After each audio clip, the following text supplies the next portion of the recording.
Hi, I'm Glenn Southern. I'm the Aroid artist here on YouTube, and this is one of my first videos in the new Aroid greenhouse.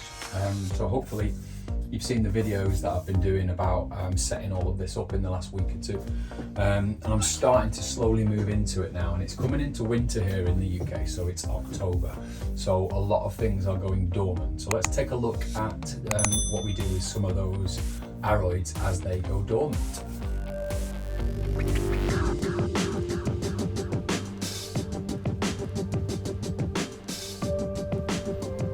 So dormancy is where a plant needs to take a bit of a rest. So it's gone through a season and the weather's starting to change, and the tuber underground has hopefully made enough of or collected enough resource to be able to survive until it needs to regrow again. So a lot of the Aroids that I work with, and you can see in here, will be like that. They will go dormant. So Aracema, Sauromatum, Amorphophalis, Pinellia, Remisetia. Some of these names might be said slightly differently in different countries, so apologies if you don't pronounce them as I do. But we're going to take a look at a couple of them. So the first one I'm going to show you is this one, which is Remisetia. It's called a hitchhiker plant, and this particular variety is called Hookeriana. And as you can see, these are still doing okay. So these leaves are looking fine. One leaf that isn't looking fine is this. And this one is starting to turn now. So it looks like it's dying, which it is. And it's going yellow, which is always a good sign that something is wrong. Now, in an indoor Aroid, that would mean something is seriously wrong. So either watering or under or overwatering, probably overwatering, or sunburn, or all different kinds of problems that could be leading to that. But with a hardy Aroid and Aroids that go dormant, this is just a sign that it's ready to go to sleep. So what we do is we wait until it drops even further. So all of these would drop and all of them would wither.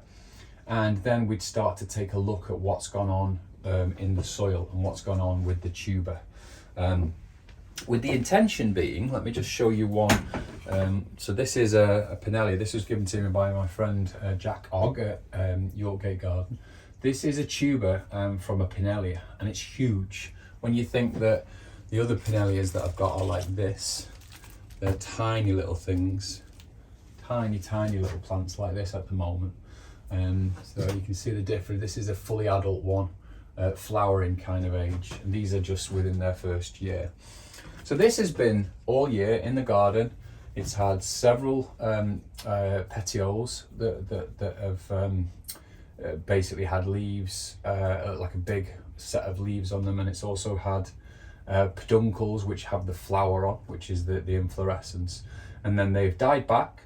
And every different type of these Aroids is different in different timing in the times of the year, and then that's what's left in the ground. So with the really hardy ones, so things like colocasia, some of the Sauromatum, you can leave them in the ground and just let them winter all winter, just sat there hiding away, and then they'll come back up on their own. But others, you need to pull them up and have a look at them and store them, especially if they're much more tropical. So let's take a look. In fact, here's a very common one. So this one is Xanthidacea. So this is the Cal lily. You should be able to see that hopefully. And this one has gone down quite some time ago now, and they go down at all different times of the year. They're a bit strange for me, the colours, and these are parts of it, the offsets as we call it, that are broken off, and they can be planted separately. Now I store these, and we'll do more and more videos about how I store them, because it's different ways. I've done one recently about bagging them, and some of them are going to be in soil, and again I'll cover all of that in the next few weeks. And there are many different types of these tubers. This is from an Amorphophalis, and this is an albus. And it's actually got some broken off parts there that look like this. So I'll show you on this camera. There you go. You can see these bits broke off. And this is the main tuber here. So obviously stored a lot of energy over the summer. Everything went back into the tuber, so it's ready to grow next time. and then we store them away ready for the new year. So let's take a look at another one. So let's take a look at one of my favourites. So this is Sauromatum giganteum, and it gets one big leaf. Now this is tiny, this is a baby compared to the ones I've got in the garden. I'll show you a video of what they're like, and show you some pictures of what they're like when they get bigger. But that's turned and it's wilted. Now I probably would leave it a little bit longer, but for the purposes of this video, I'm gonna show you what I would do. So it might be a bit noisy for a minute. Let's move these out of the way. And then I have two potting trays here just to make this nice and easy. And then I just tip them out into the one potting tray. And I'm always cleaning this potting tray all the time. So take out the stick, take out the label, which travels with it all the time, and that stays with the thing that we're going to pull out of the soil, the tuber. So then we just tip it out, and I'll try and tip the gravelly bits at one end because I'm going to reuse them. And then we'll take a look. It's quite dry because I've not watered this one for ages. So this is very gravelly, this one, which isn't a particularly bad thing for this type of plant. But straight away, let's just gently pull this out and I'll show you what we're dealing with here. So you can see it's quite dry. So all through the summer, this was soaking wet, and I've slowly let it dry. And look at what we've got there. So just do a bit more. Get rid of as much as I can, like so. Look, it's almost bone dry now, which is good. And then in here, you'll find that there is little tiny offsets here, and these are coming off one main tuber here. And this is only young, this is only 1 year old, but you can see how this is breaking off already. So that was going to die, and that pops off like this, like so. So that straight away is what you're left with, and that is your tuber. Now you can hear the things dropping off. These are the offsets, and that's what you're also looking for, because these are the things that you can break them off if they're loose like that, and you can save them with the main tuber. So the tuber and the offsets. And it's good to have a good dig around the soil, because you'll find ones like, you can see here, this is one, you would have missed this if you weren't careful. This is another big one that was left in the soil as well. And that's, I'm just going to peel the top off to show you what's going on underneath there. So that's got the top there where the new growth is going to come from. If you know anything about things like alocasia, or if you've watched my corm video and how to bring corms back for indoor aroids, which I'll put that up above, so you should be able to see that now in the top corner. That shows you how to handle these kind of things with indoor tropicals, but these are obviously hardy outdoors.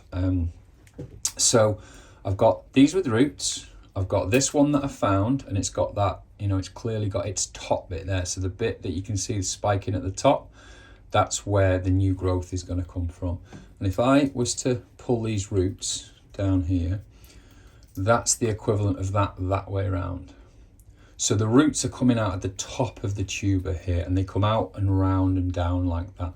Now, what I normally do is I dry those now. I leave them to dry. Let me just see if I can quickly find any more. So we're looking in this gravelly bed. We're looking to see if there's any shapes that I've missed that aren't stones or you know, that are definitely offsets. A lot of my other Sauromatum are in much more soil based than this gravelly. You do want it free draining like this, but you probably want a bit more soil in it than this. No, that seems to be it. That seems to be all of them. Oh, is that one? No, that's actually a it's actually a pebble. But what I do is I don't pull these off now. I let this dry for a while like that. So I set them in pots like this. And I put the label that travelled with it in that pot too. And that means that's going to dry out in that pot on the potting bench. And when it's dry, those roots just, have I got one here that I can show you? No, I haven't. I've done them all this week. Basically, when it's drier, and this is quite dry actually, so I will do it with this Sauromatum, they just basically fall off. Because I've left this so dry, it's absolutely fine. And you don't worry about damaging the plant at all here, because if those roots come off that easily, they were going to come off in the soil anyway. I'm peeling off a bit of the surface there, which is, you don't have to do that. But when it's dry like that is it, ready to be stored now. And then in probably in about February, March, that would get replanted this way up with the pointy bit up where the roots are going to come out of the top. And every plant's different in terms of depths, but look at that, in one season we've got, or not even one season, just in a few months actually, we've got the main one, a secondary one, and 2 tiny ones, and these will grow. So these things are quite prolific. So I would leave them for about a week to dry completely, and then I'd store them in one of our different methods. So it'd either be in a bag. I'll just actually grab one and show you.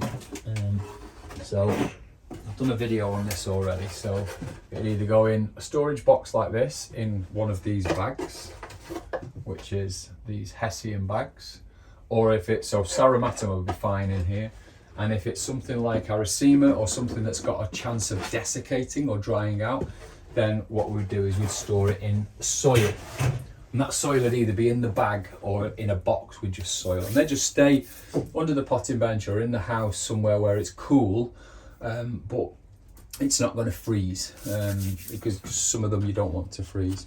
Now here's a few that I stored this week. Let's pour these out and see if you can see these. So these are ready to be stored. So these are Pinellia pedatisecta.